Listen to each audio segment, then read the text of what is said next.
So let's go back over. This is the pattern, and it's a Knudsen spider, and it's intended, or at least what I was looking for was something for Sea Run Cutthroat. So the hook is a Mysid number 6 200R wet fly, which is this guy here. This one is curved a bit, and I have debarbed the hook. I have this little device that my wife originally got for stained glass that's like a miniature Dremel that I use to take the barb off. So if you're using like some of these saltwater hooks for the pattern, sometimes when you try to bend the barb off, it just breaks, and then it still leaves a little nick there. So that thing will take that off. Thread is 3/0 black, pretty straightforward. And when I start to tie, I'll give you how the process goes. The underlying, the tail is Mallard Flank, and I have gone through my big pile of Mallard Flank that comes here with, half of its fluff, and I've gone through and I have culled out all the fluff. So I end up with workable little pieces of Mallard Flank. And if you put a wing on it, which I did for this one pattern, there's a little bit of a wing on it. I've used some Teal Flank because it's a little darker and a little more heavily marked. So I've gone through and took all of the fluff off, and I end up with a prepped material there. That takes a few minutes. The rib, the tail on that is basically the shorter ones, and I'll show you how that works later. And then the rib for it, which gets tied in next, is silver tinsel, which is this guy here, and that's comes with in different sizes. I'm going to use a size 16 because the size 12 I think overwhelms the fly a bit.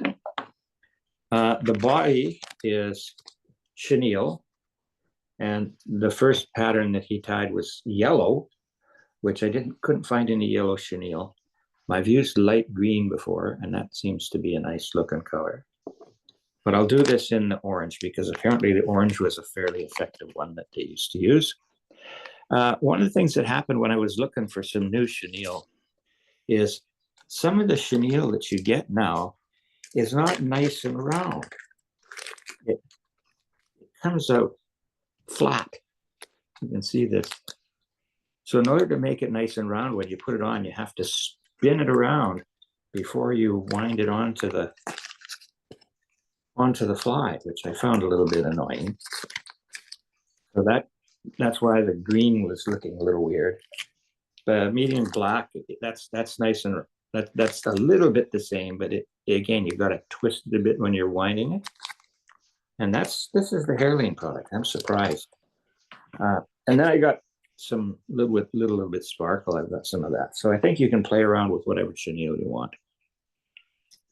And then the wing is Mallard Flank, the spider is Mallard Flank. And when you go through that bag of material, you want to pick ones where the barbules that you're going to have after you wind it on the shank are at least shank length long and up, if you're going to put a tail on it, up to where the end of the tail is. So I've got segregated out, I've got bits that I use for the tail, which are short, and the long bits, which I use for the front part. I'm going to start this right behind the eye of the hook. And the reason for that is the same old problem I always talk about, which is that some of these hooks, when they're formed, there's a little gap where the eye is bent around. And if you're using a fine tippet, sometimes your tippet will get caught in that gap and break. So I always do a little wrap behind the eye just to fill that hole. And then I'll just open wrap this down the shank, and that is just to help the chenille when I put it on from sliding back and forth on the hook shank. Keep it in place as I wrap. I'll wrap this right back down to just right in front of the point of the hook where the bend starts to get a little more severe. And then I'll take one of these small pieces that I'm going to turn into a tail. And as you see, they're cupped. That's the way they come off of the bird. So I want to take that cup out to make it a little straighter. So I just take my thumbnail and my forefinger and run that down the spine of the material. And you can see it kind of takes that curve out a bit. I want the tail to be about half a shank length. So I'll strip back all of the material off the stem to leave what I think is about the length of tail that I want, maybe just a little shorter than that.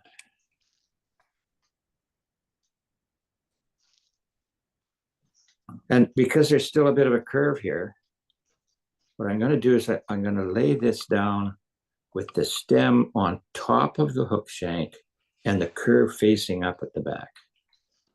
And I will make two very light wraps right at the back there. Very light wraps.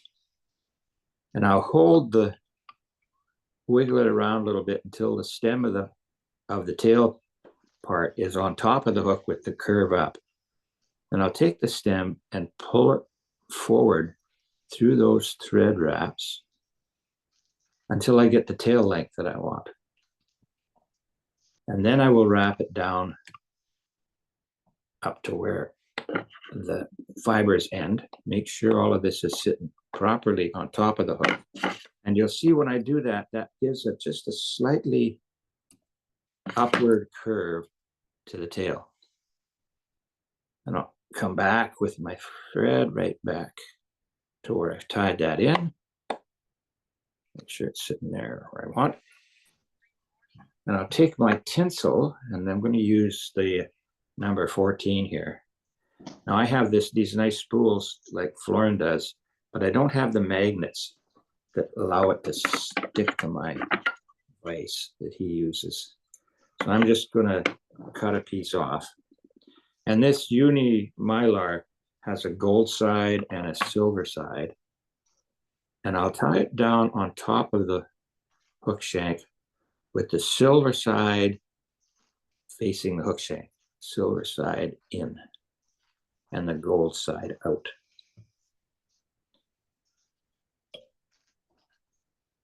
I'm going to get that in the right spot here.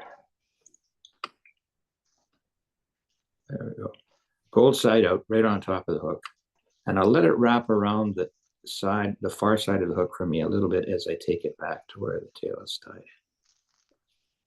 And that'll keep that out of the way. Then I take the chenille, and what I do with the chenille is I just strip a bit of the fur off to the point where I have a little bit of, see a bit better, a little bit of the core sticking out. And that too, I will take that and put that right down on top of the hook shank. And the whole reason for doing this is you don't want to build a great big bump at the back of the fly. So I'm just going to do that. Then I'll bring my thread all the way forward, spiraled up to the eye of the hook. And I'll do a little half hitch around the eye. And that allows me to use my bobbin rest and the rotary pipe part of the vise to do the next operation, which is to wrap the chenille up the hook shank in touching turns. And I will wrap that all the way up until I'm about the width of the chenille behind the eye of the hook. I want to leave a bit of a gap there. I'll take my thread over the top, times, pull the chenille back and wrap in front so that it doesn't unravel on me, and then trim it.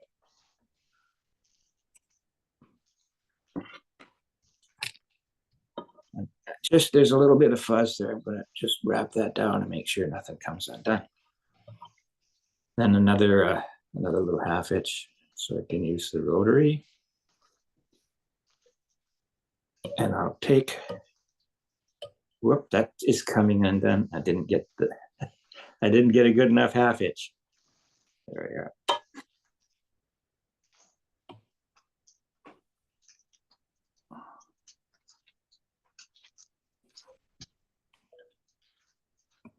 There we go. Now that won't come undone. And I'll take my chenille and my hackle pliers,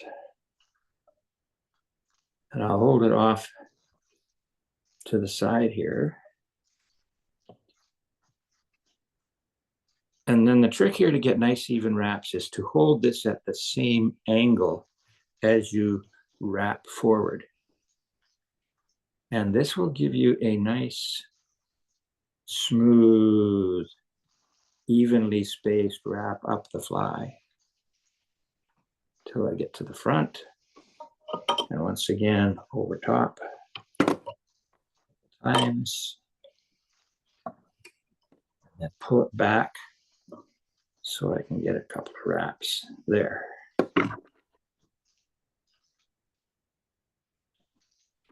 There's the body of the fly, pretty straightforward.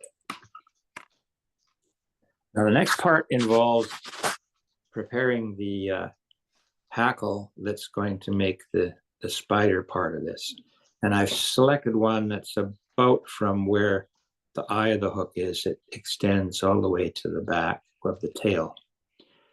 What I'll do with this is I will hold the very center of the tip of these, wet my fingers a bit, and I will not strip, but gently pull back to the front a bunch of these barbules until I get a good number of barbules that are sticking out sideways from the shaft of the feather.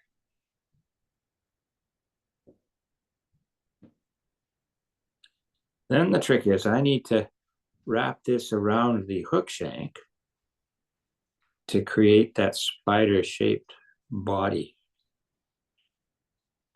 The trick with that is that I will take the tip that's sticking out the front there and lay down that gap right where my thread is hanging. And I will come up, and now I've got the curve of that spider facing away from me.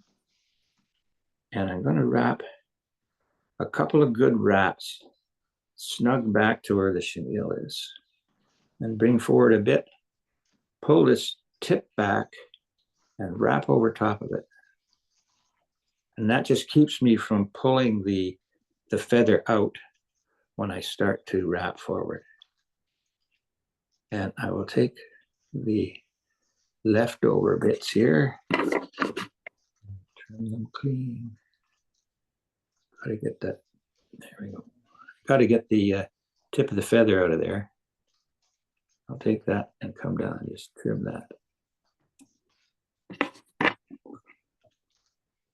So now I'll wrap this again a little half hitch just to keep it out of the way.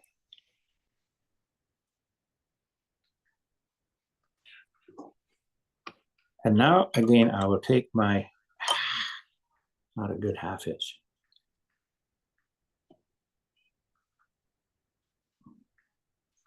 Just want to put a little bit of thread base there to wrap this hackle on.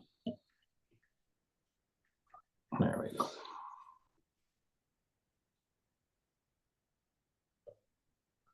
So now I grab the stem of this feather,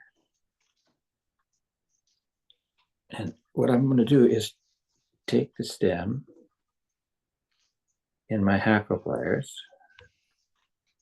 hold it up, wet my fingers, and fold the feather around the stem.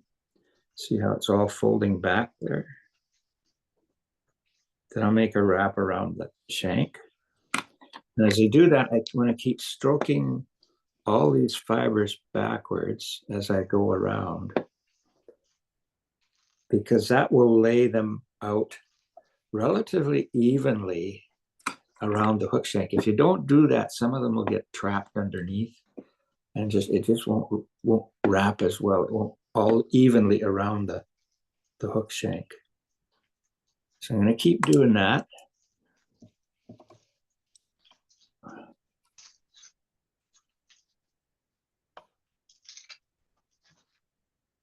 And of course, as I do this, the stem will wrap a little closer to the front of the hook, the eye of the hook.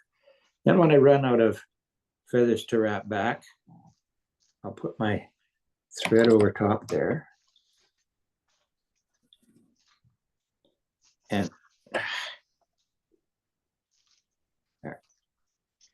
2, 3.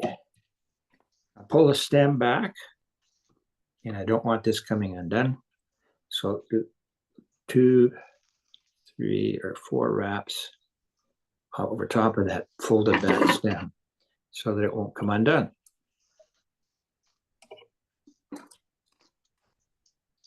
And now I've got these things wrapped nice and evenly all around the body of the fly. And I'll come back with my thread and I will force those back a little bit so that the whole thing is pushing that spider shape around the hook shank. Now at this point, if you want to dress the fly up a little bit, one of the things you can do is I've got some teal, and I'm going to make a little wing out of teal. So I'll just probably strip this back a little bit. Just a little wing of teal, about the same length as the fly. And I'll lay it down on top of the hook shank. It's covering over the back. And I will just wrap that down and just tug it forward, pull it back again. Nope, I didn't get that down square. So that's sitting on top of the hook.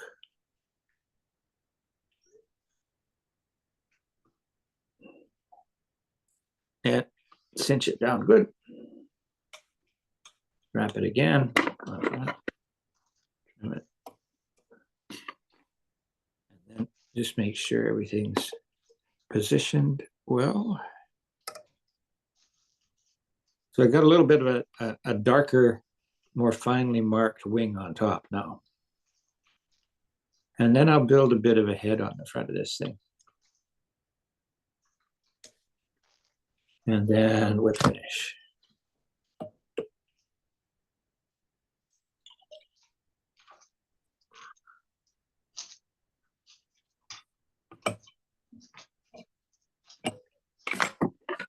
And glue. A little bit of Sally Hansen's. I need to get a new bottle. This has gone really thick.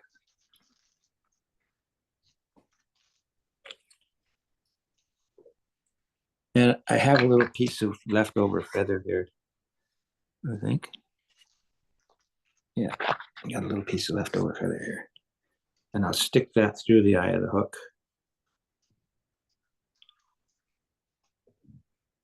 Just to get the glue out. And that's it. There's your Knudsen spider.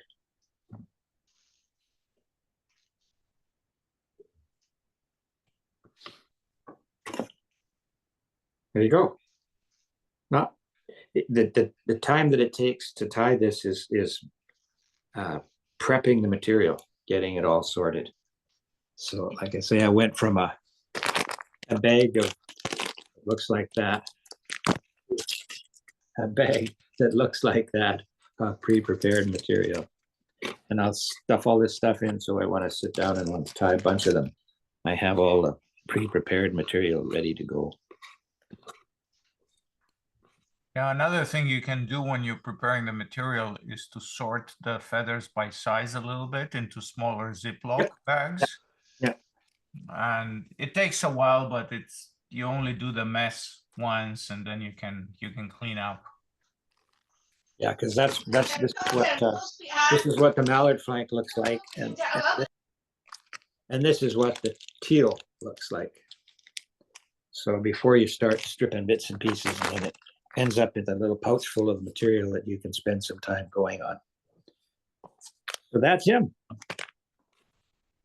Thank you. Very nice. I like the looks of them. As I said, when I saw the website, there was a picture of one of them that was wet and was hanging vertically, and man, it looked like a small bait fish when it was wet with some air in behind the material. So what specific species would you use that for, Dave? Other than, I mean, that could be used for just about anything. Apparently, if you're going to fish for Sea Run Cutthroat, it's both spring and fall. Mm. So you're probably going to be fishing estuaries and in the initial part of the stream, and then on the beach opposite those streams. Because that's a salmon hook you're using. No, it's just a curve. Well, yeah, it's a TMC 200R, which is a ring eye hook that has a little bit of a curve to it. It's about 3x long, I think. It's a freshwater hook, and it's used. You can use it to tie very nice like stone flies on it, and yeah, of things. And you can get a saltwater version as well, which I have in my. Couldn't find it in my roll top desk the other day. They're there, but I couldn't find them. And they're a silver hook, so. I bet you'd even catch trout on that. If you I guarantee you, if there are bait fish around, it would be a. I want to try this guy out at elk, because I'll bet you you catch even bass on that. Yep. Go with maybe a slightly smaller hook. Yeah, this is a number 6, and you could probably do it on an 8. Yeah. Nice fly. Yeah, it's kind of fun. You can tie just any color you like, really. Yeah, that's what I liked about it. In purple or. Yep. Yeah. Like I say, I've got a whole raft of colors now. Yeah.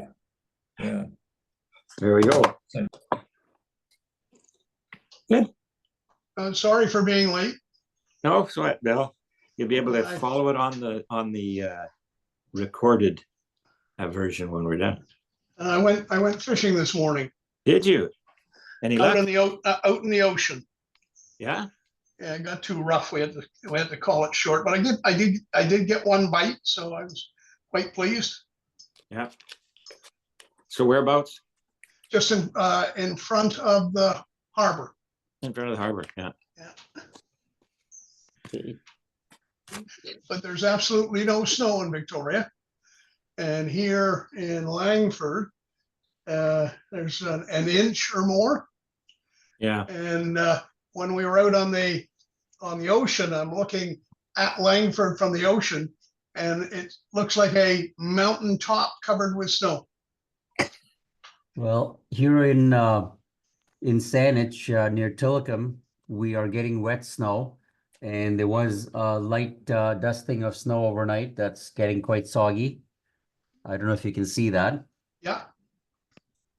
It has to do with elevation, because my wife went off out to Esquimalt early in order to meet with a whole bunch of ladies. They're doing a fabric art show out in Esquimalt in the next little while. So she was up early, and she said, well, it's snowing. And then by the time I got up and moving and looked out the window, it had stopped. We don't have any on the ground here. Again, we're down closer to the water, so there we go. This is what the yellow version looks like. I was trying to tie along with you there. Yeah, I couldn't find the yellow chenille at Robinson's when I was down. Yeah. Well, I had some yellow chenille for different patterns, so that's what happened there. So you know what would work nice for that, Dave, is predator wrap. Is which? Predator wrap. Okay. Is it some of these Fritz type materials or something? At the front, as the hackle. Oh, as a hackle. Yeah. Oh, well, yeah. Cool stuff. Yeah, but the tying with these you know, kind of classic wet fly materials, it's also its own pleasure. Yeah. I like So the way that's, they I like the way they look and the way they feel, and the techniques you use are useful for a lot of different flies as well. exactly. The next one is also going to be a very much a wet fly style. That's supposed to be a cutthroat fly.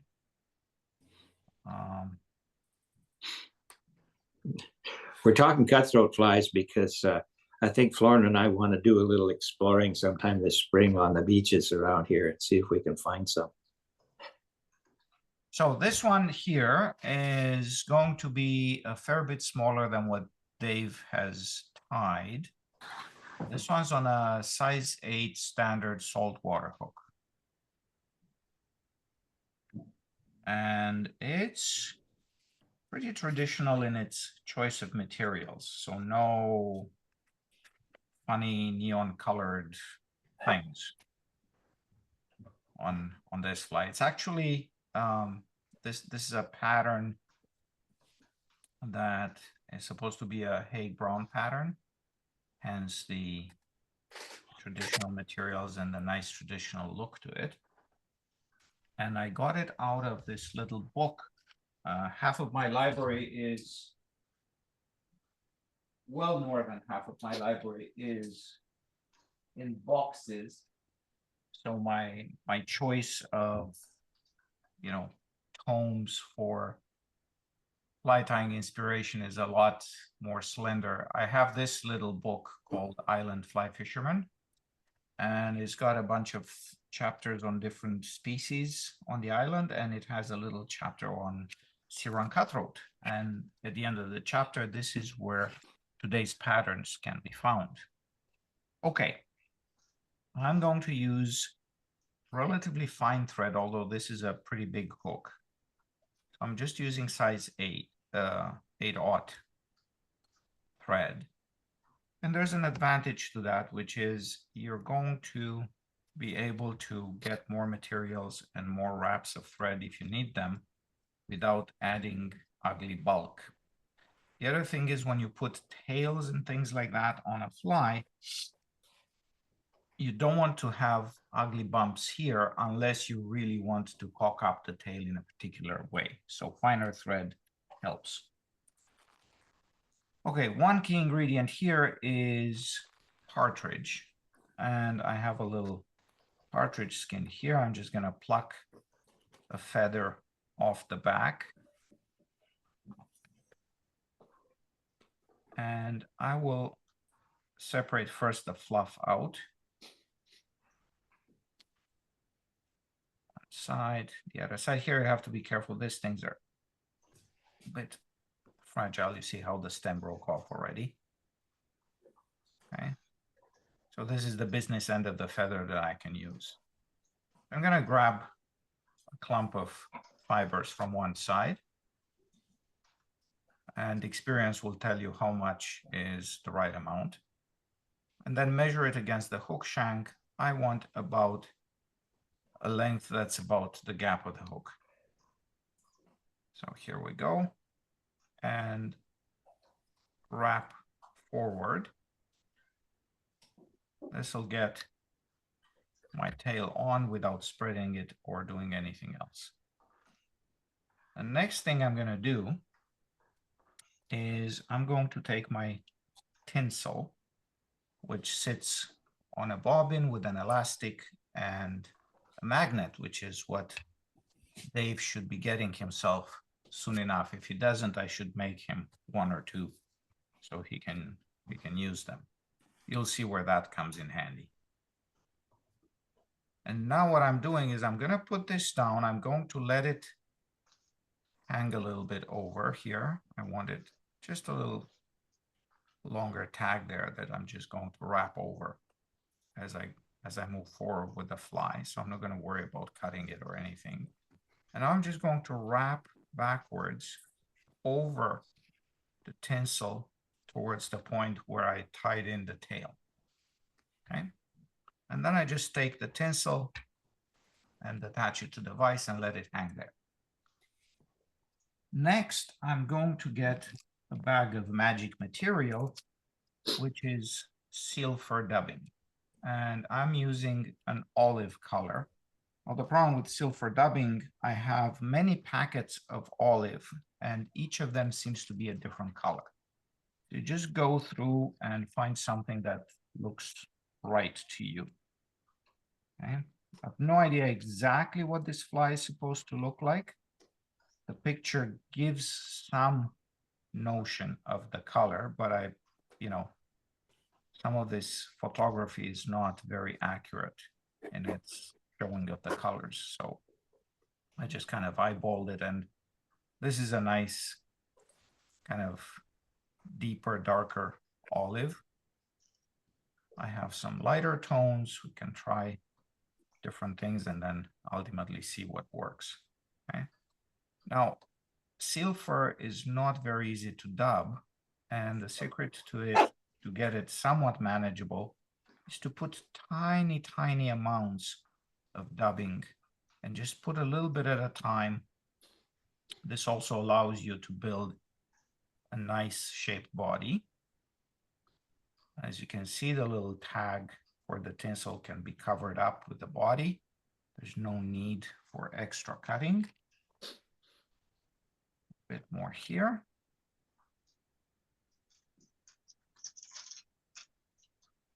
I just twist it on, and the finer it is, the easier it goes onto the thread. I don't like to use wax when I do dubbing because wax is very hard to get just enough wax so that the fibers don't get matted. And I find that the dubbing works just as well if I don't use wax. If I want the dubbing to be very tight on the body and not very fuzzy, I'm going to do a dubbing instead of using wax. So I do have dubbing wax, but I hardly ever use it. Okay, so rewind this a little bit.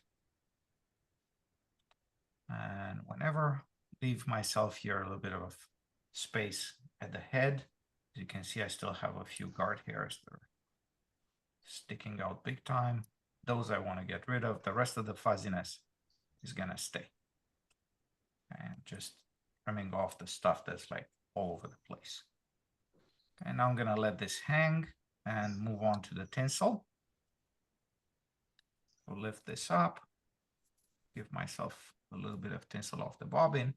And now I'm going to start. Okay, we need a bit more light. No, I was turning it off. Oh, okay. So now just use my rotary vise.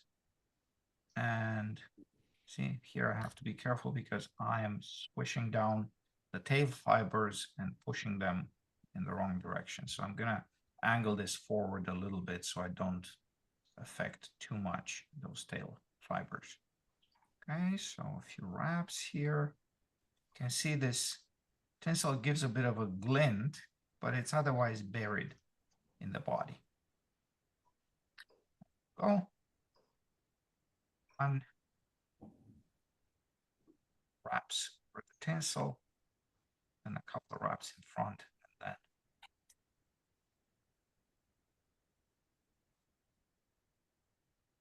All right, next I need a throat, so I'm gonna turn, whoops. This is a bad spot at the head of the fly. If you move fast, you may have a chance, and I didn't. I did not. Okay, so problem solving. My thread got cut off by that little nick that's at the eye of some hooks. So what I'm gonna do is I'm gonna try to salvage this. So I caught my, I have to unwrap probably one more time here. Okay, so one, okay.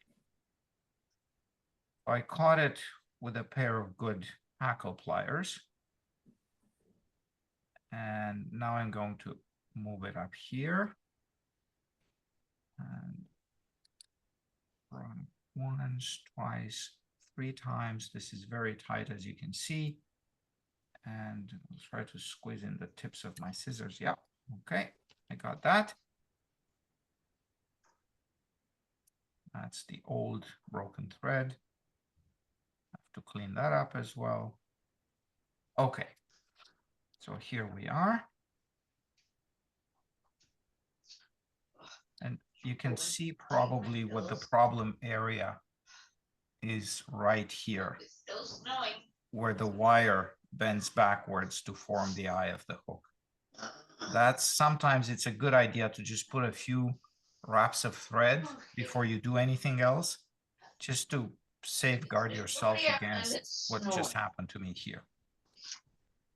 Now, okay. So now I'm going to move this thread back. I find a few more fibers that are a bit out of place. And the next application of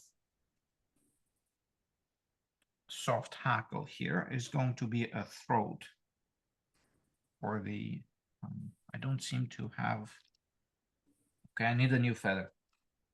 So this is going to get a throat of the same partridge that I use for the tail. And you can do this one of 2 ways. If you want a very thick, bushy throat, you're going to wrap a hackle and then fold it down. If you just want a little bit of a throat, not too much heaviness there, just pick again a few fibers and tie them in. So I'm going to do the same thing. I prepared the feather as I showed you before to get the fluff off. And now I'm going to pull off a clump of fibers, measure it up to the point of the hook, put it down, and tie it on. And do 2, 3 wraps. This will automatically stand up because you're tying up against the body, which is thicker than the shank. But it's soft hackle, so this is going to be moving very nicely in the water. Okay. I'll turn the fly around again. And now it's time for a little wing. And the wing is going to be a little piece of this golden pheasant tail. I'm going to go in here, select a section of a slip of this stuff. The fibers are separated and it's not going to be a very fancy looking fly. But just, I'd say about 1/4 inch maybe. Pull it off. Try to keep it flat.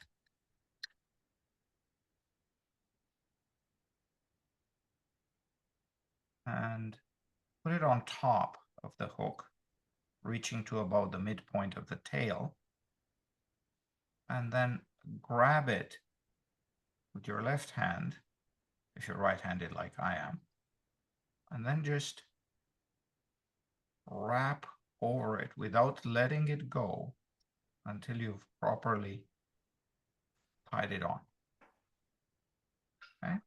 And this way the wing is not going to point up 90 degrees, it's going to flow nicely along the back of the body. You trim the front, give the bobbin a little spin to untwist the thread. Now we're ready for a couple of whip finishes, and that'll finish the fly. Okay, so whip finisher. 1 and 2.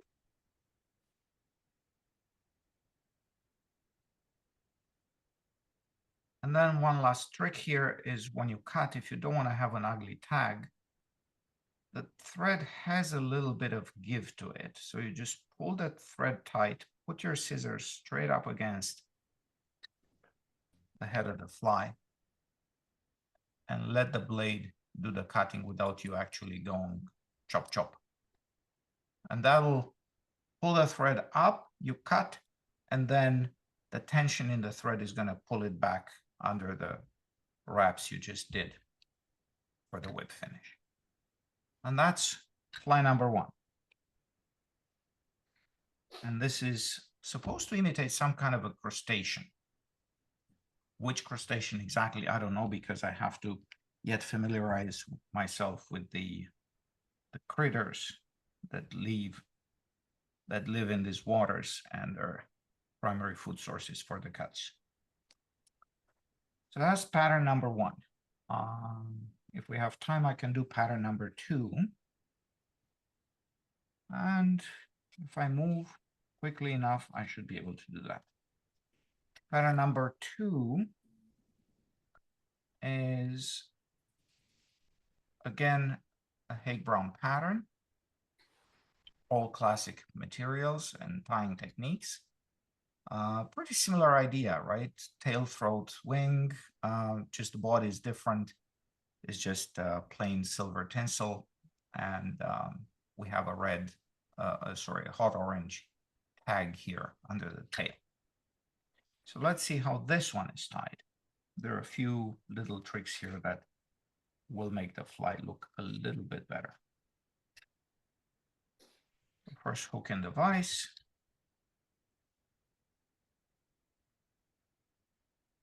So, and then I start with, I need 2 threads here. I use hot orange. This is a 6/0. And I start at the point of the hook and then wrap backwards. What I find is with tags, it's nice to have 2 layers of thread, because that's going to give you better coverage of the hook. If you just go with one layer, sometimes there will be gaps and the hook shank is going to show. So if you want a spot of solid color there, just do 2 wraps. Now I'm not going to stop here and tie in the tail, because if I do that, then the tail is going to spread out over this what essentially is a thread bump. So I'm going to continue forward with a few more wraps. Okay, so I'm just a little bit beyond the point of the hook at this moment. Now I need some golden pheasant tippet, which I just had in front of me and is trying to run away. Ah, there it is. Okay. Now, this pheasant tippet is a bit like the Mallard. It is worthwhile to take a whole neck, dismantle it, and sort it by size, because you're going to need different sizes for different flies. And this simplifies life a lot. The way you select the size, it's the way, or at least the way I do it, is I look at the size of the gap of the hook, and then I'm looking for a feather where the distance between the 2 black bars is about equal to that of the gap of the hook. So you can see here, that's about a match. And then what I'm going to do is I take a little section here for the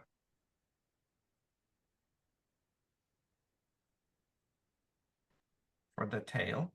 I'm just going to yank it off while holding onto it very carefully.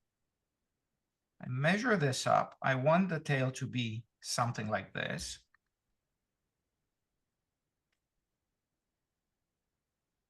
And so I'm going to tie it in here.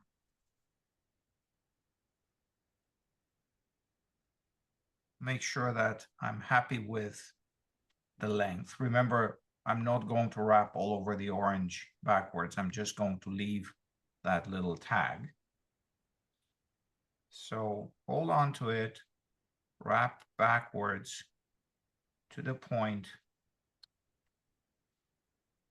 where you want the tail to show above the orange tag. So if you want a slightly shorter tag, you just go 1 more wrap, maybe something like this.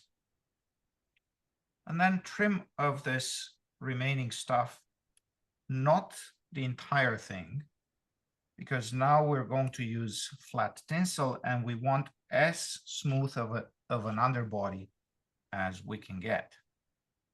So now I'm leaving the thread well alone and I'm taking the tinsel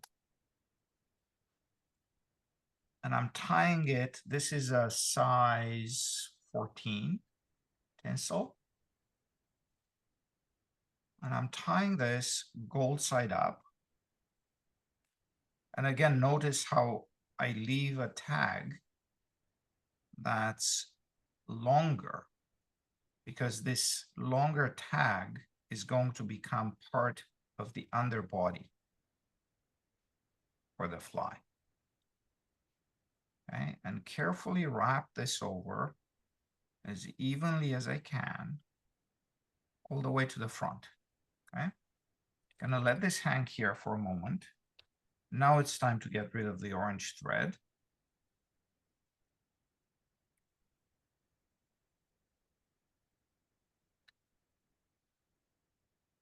Two quick knots here is all it takes. This is all going to be covered up. And now before we do anything else, I need to remember to switch thread. Be able to finish the rest of the fly. So tie in the finer black thread. And now build the body. The body now is super easy. You just, if you have a rotary vise, this is where rotary vise is really useful. You know, you can of course do this on a standard vise, but a rotary vise really makes this simpler. So first wrap here at the tail, you have to be really careful so that you don't leave an unsightly gap in there. And then just, well, see, little gap. Orange thread helps, I think, with doing this because it's highly visible. And if your wraps don't overlap, boy, is that gonna show.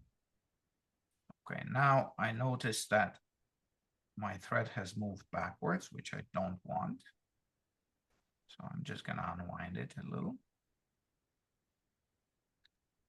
And continue. You can also just use one finger here to pull the thread a little bit out of the way so it's not left behind. You can go pretty close to the head with this because you want to create a flat, smooth body. And you can actually see that the little bit of extra thickness that I got from building that tag is showing. I don't know if you can see that a little bit, but it's showing a little thicker towards the tail. Anyway, and now we have the same thing. We have a throat and a wing. The throat is a little bit of blue hackle. And this particular blue hackle comes off a hen neck. This is a dyed silver Dr. Blue. And I do the same thing. I just grab myself a little clump of fibers.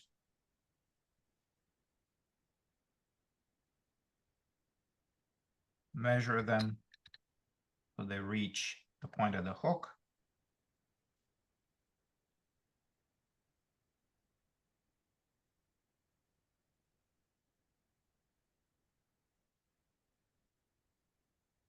And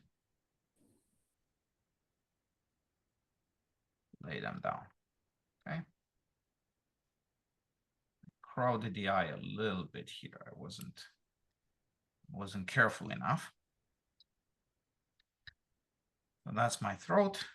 Look at it from both sides. It looks like it's reasonably centered. So I'm gonna leave it well alone. And the next thing is going to be a wing. And in this case, it's some imitation wood duck. So this is just dyed mallard. And all I'm gonna do, I should visit, there's some wood ducks in on a little pond behind my house here. I should pay them a visit and see if they've dropped any feathers. Beautiful birds.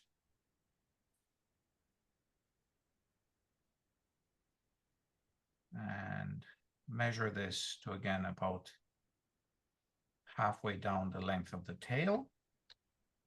Place this wing on top and transfer it to the other hand.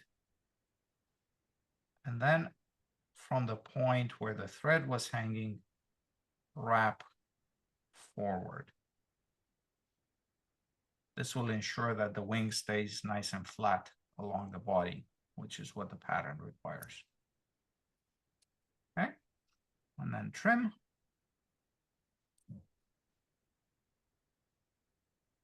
Do a few tidy up wraps, whatever is needed to get a nice looking head. And then two whip finishes and the fly is done.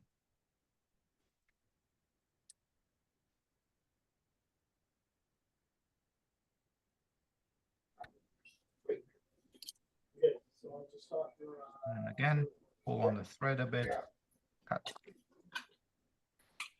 And as you can see, not too many uglies left there. Maybe with the throat, you can see there's a little exposed bit of thread. Now, normally I wouldn't do this, but when I see exposed thread like that, that is likely to be cut in the process of fishing. So I'm going to put just a wee bit of Sally Hansen's there. Now that I put it there, I'm going to put it on the rest of the head as well.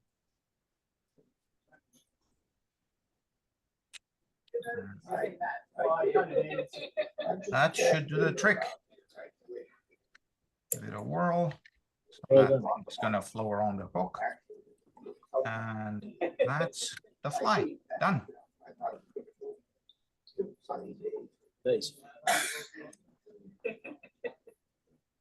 That's a nice looking fly. Very nice, you. Florin. I hope it's going to catch some fish.